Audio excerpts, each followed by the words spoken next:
There are moments in life that divide everything into before and after. Before that morning, I was a woman who had learned to make herself small. After that morning, I remembered I never had to be. My name is Dorothea Calloway. I'm 71 years old. And the kitchen table where she slid those papers at me. That oak table with the small burn mark near the left corner where my late husband Roy set down a hot skillet in 1987. I'd had that table longer than my daughter-in-law had been alive. She didn't know that. She didn't know much about me at all. And that was the first and most catastrophic mistake she ever made. Let me take you back to the beginning. Because nothing this complicated starts with one morning. It starts with years. I met Roy Calloway when I was 24 years old and working my second job as a bookkeeper for a small manufacturing company outside of Columbus, Ohio. He was a structural engineer who came in twice a year to inspect the building. Quiet, steady, the kind of man who measured twice and cut once, at work and in life. We were married within 18 months. We built everything together. The house on Birchwood Lane. The savings. The modest investment portfolio I managed alongside my career. I'd worked my way up from bookkeeper to senior accountant to eventually running my own small practice. Calloway Financial Services. For 22 years. We had one son, Marcus. Marcus was our whole world. And Roy and I were not naive about that. We knew we'd spoiled him more than we should have. He was gentle, funny, the kind of boy who'd bring home stray animals and leave his muddy boots on the porch because his heart was bigger than his memory. We loved him fiercely. He was 34 when he brought home Brianna. I want to be careful here. Because when I tell this story, I don't want you to think I disliked Brianna from the start. I didn't. She was attractive, organized, spoke in complete sentences, and seemed to genuinely love my son. What I noticed, slowly, the way you notice a room getting darker before you realize the sun has set, was that she loved the idea of Marcus more than she loved Marcus himself. She loved what he could become. What they could become together. Which in her mind meant one thing: the Calloway assets. Roy died 3 years after they married. A stroke. Fast and without warning. The way Roy did everything, efficiently. Without fuss. He was gone on a Tuesday morning before I'd finished my first cup of coffee. The grief was a physical thing. It lived in my chest like a stone for the better part of 2 years. And during those 2 years, Brianna was helpful. I have to give her that. She organized Roy's memorial, handled the flowers, managed the food for the reception at our house. Looking back now, I understand she was making an inventory. Not of food and flowers. Of everything in that house that would one day be worth something. It started with small things. A comment about how the house was a lot for one person to manage alone. An observation that my investment accounts were complicated, and maybe I should let someone else take the stress off my plate. A gentle suggestion that perhaps I was getting overwhelmed, because I'd mentioned forgetting to return a phone call. I forgot to return one phone call. I was 68 years old and had just lost my husband of 44 years. But grief makes you vulnerable in ways you don't fully see while you're inside it. And Brianna was patient. She'd learned from somewhere, I still don't know where, that the most effective manipulation doesn't look like manipulation. It looks like concern. Marcus, God love him, believed every word his wife said about his mother's declining capacity. Not because he was cruel, because he was afraid of losing me the way he'd lost his father. Brianna fed that fear like kindling. Within 2 years of Roy's death, they had moved into my house. My house. The one Roy and I had paid off in 2004. They said it was to help me. And I told myself it was fine, that I should be grateful to have family close. I closed my accounting practice. Brianna thought it was too stressful. I stopped managing my own accounts. Marcus thought it was too complicated for Mom to handle alone right now. I stopped having friends over for dinner. The house was too full already. Do you see what was happening? I was being erased. Not with cruelty. With kindness that was a costume over greed. The morning everything changed was a Thursday in October. I remember because the maple tree in the backyard, the one Roy planted the year Marcus was born, was at peak color. Deep orange and red, blazing against a gray sky. I was standing at the kitchen window looking at it with my coffee when I heard them come downstairs. Both of them. Together. Which was unusual. Marcus typically left for work before Brianna came down. They sat at my kitchen table. Roy's table. The oak one with the burn mark. And Brianna pulled a manila folder from somewhere. She must have had it prepared in advance. And she slid it across the surface toward me with a smile that didn't reach her eyes. Dorothea, she said. She'd stopped calling me Mom about a year earlier. I'd noticed. We've been talking with an estate attorney. With the house, the accounts, Roy's pension residuals, it's a significant estate. And honestly, it would just be so much easier for everyone if you signed a durable power of attorney so Marcus can manage things properly going forward. I looked at Marcus. He wouldn't meet my eyes. That told me everything. I opened the folder. 12 pages. Professionally printed. Notary blocks already filled in with a name I didn't recognize. A durable power of attorney granting Marcus, and in his incapacity, Brianna, full legal authority over my finances, my real property, and my medical decisions. Full authority. Over everything. And if I don't sign? I asked. Brianna smiled again. The same smile. Well, we've also been looking at some wonderful assisted living communities nearby. Places where you'd have support, activities, people your own age. We think it might actually be better for you. Dorothea, the house is really more than you need. Sign or get out. Wrapped in the language of concern. But sign or get out, nonetheless. I looked down at those 12 pages. And I felt something move through me that I hadn't felt in 4 years. Not rage. Something colder. Something more precise. 32 years as a certified public accountant. 15 of those years specializing in estate management and fiduciary compliance. I had reviewed thousands of documents exactly like this one. And in the first 30 seconds, I had found 4 irregularities that would make any competent judge throw it out before lunch. But I didn't say that. I reached into the ceramic holder on the table, Roy's old pen holder. The one his office staff gave him for his retirement, and I pulled out a black marker. And I wrote void in large letters across the signature line of every single page. All 12 of them. Slowly, deliberately.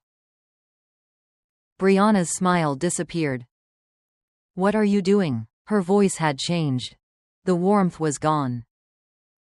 I capped the marker, set it down on the table, and looked at her with 71 years of patience and 32 years of professional clarity. I'm protecting myself, I said.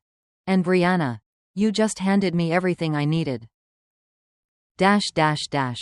What Brianna didn't know, what Marcus had apparently never thought to mention or simply didn't realize was relevant, was the full picture of who his mother was. Not the grieving widow. Not the overwhelmed old woman who'd let herself be slowly sidelined. But the woman underneath all of that. For 22 years, Callaway Financial Services had handled estates ranging from $400 to just over $12 million. I had testified as an expert witness in 6 probate fraud cases. I had trained 3 attorneys who now ran their own estate law practices in Columbus, Cincinnati, and Charlotte. One of those attorneys was a woman named Patricia Webb, who had called me just 4 months earlier to check in and tell me she still kept my framed letter of recommendation on her office wall. I had Patricia's number memorized. I called her from the upstairs bathroom while Brianna and Marcus were downstairs having what sounded like a very tense conversation. Patricia picked up on the second ring. Dorothea, she said, I haven't heard from you in months. How are you? I'm fine, I said quietly. But I need you to listen very carefully. Week 2 began that same afternoon. While Brianna busied herself with what I suspected was a phone call to whatever attorney had drafted those papers, I moved quietly and methodically through the house. Patricia had given me a very specific list of things to gather. The original deed to the house, which was still in my name alone. Roy had put it solely in my name in 1998 after we refinanced. And we'd never changed it. Marcus didn't know that. Brianna certainly didn't. The account statements for my personal investment portfolio, the accounts I'd stopped managing, but had never actually transferred. They were still mine. Every penny. Roy's pension documentation showing the beneficiary designation, which named me, not Marcus, not Brianna, as the sole continuing beneficiary. And the file I kept in the locked fireproof box in my bedroom closet, the one Brianna had asked about twice and I told her contained old tax records. It did contain old tax records. It also contained correspondence from the past 14 months documenting every instance of financial pressure. Every comment about my declining capacity. Every suggestion that I was no longer fit to manage my own affairs. I had been keeping records. Old habits from 32 years of professional practice. You document everything. You never know when you'll need it. Patricia sent a courier to my house at 4:30 that afternoon. I handed him a sealed envelope containing copies of everything. That evening at dinner, Brianna acted as if the morning had never happened. She made pasta and poured wine and talked about a vacation she and Marcus were considering. Marcus watched me with the eyes of a man who knew something was wrong but couldn't identify what had shifted. I ate my dinner and complimented the pasta and said I was tired and went upstairs early. And I slept better than I had in 4 years. The trap began to close 3 weeks later. Patricia had filed a quiet but devastating series of legal actions that I won't detail in full here. But the summary is this. She had documented a pattern of elder financial coercion. The power of attorney document Brianna had presented me was not only legally defective, it had been prepared using a template that had been invalidated by Ohio estate law revisions 2 years earlier. The notary whose name appeared on the form? Her license had lapsed. But more significantly, the attorney who had drafted the document had done so without ever meeting with me, without assessing my competency, without conducting the independent consultation that Ohio law requires before a durable power of attorney affecting real property can be executed. That attorney, a man named Gerald Ferris, who ran a small practice out of a strip mall in the east side of Columbus, was now facing a bar complaint. Patricia was thorough. She had learned from the best. Meanwhile, Brianna had made her move. 2 weeks after the kitchen table incident, apparently believing I was simply confused about what I'd signed and would eventually come around. She went to my bank, where I'd held accounts for 31 years. She presented the power of attorney, the one I'd voided, and attempted to add herself as a co-signatory to my personal checking account. The bank manager, a woman named Rosario Vega who had known me since she was a junior teller in 2003, looked at the document. Then she looked at the void written across it in black marker. Then she excused herself, went to her office, and called the number I'd left with her 3 days earlier. Patricia's direct line. I have tried to imagine Brianna's face in that moment. Standing at the bank counter with her carefully organized folder. Her confidence, her certainty that this was all just a formality. And watching everything unravel in real time. Rosario returned to the counter. "Ms. Brianna," she said carefully, "I'm going to need you to wait here. There's a matter that needs to be resolved with our legal team before we can process this request." Brianna waited. Patricia arrived within 30 minutes. The confrontation I'd been quietly preparing for happened on a Tuesday evening. Patricia had advised me to let the legal process work, and she was right. But there was one conversation that needed to happen face to face, between me and my son. I asked Marcus to take a walk with me. Without Brianna. He looked frightened when I said that. He'd clearly been briefed on the bank incident by then. He knew something had gone wrong. He just didn't know how wrong. We walked to the end of Birchwood Lane and back, the way we used to when he was small and had something on his mind that was too big for inside walls. Marcus, I said, I need you to listen to me. Not as someone who's worried about me. Not as Brianna's husband. As my son. He nodded. I am not declining. I am not overwhelmed. And I am not confused. I said. I have been grieving. Those are two very different things. He started to speak and I held up my hand. I'm also a woman who spent 32 years as a CPA specializing in estate management. I have reviewed documents exactly like the one Brianna put in front of me for my entire career.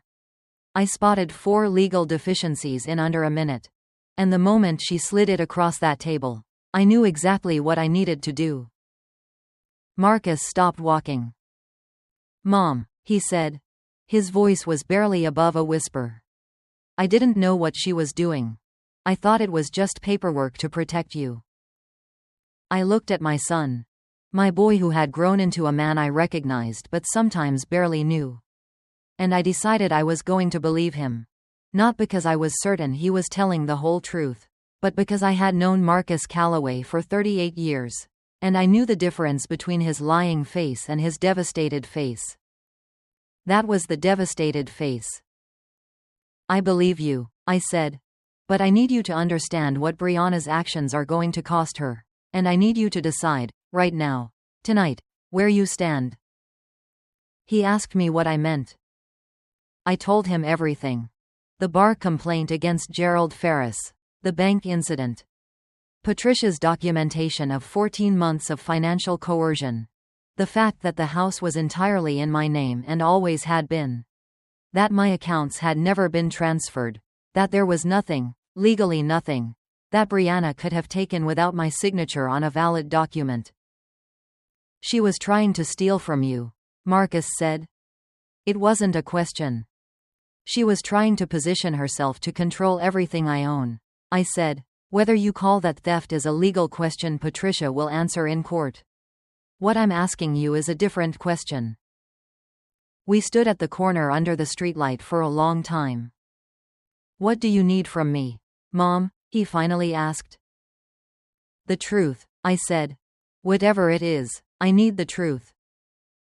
The full picture that emerged over the following weeks was worse than I'd anticipated and better than I'd feared. Worse, because Marcus's testimony to Patricia confirmed that Brianna had been systematically planning this for nearly 2 years. She had hired Gerald Ferris. She had researched assisted living facilities. She had made preliminary inquiries with a real estate agent about the value of my house, in case it needed to be liquidated. Better, because Marcus had known none of it. He had been fed a version of reality in which his mother was gently declining and needed more support than he alone could provide. And his wife was simply organizing the paperwork to make that support official. He was a man who'd been deceived by the person he trusted most in his daily life. I understood that. Better than most people would expect. Gerald Ferris surrendered his bar license rather than face a full investigation. The bar complaint documentation, combined with 3 other complaints from unrelated clients that Patricia's inquiry had surfaced, left him with no reasonable defense.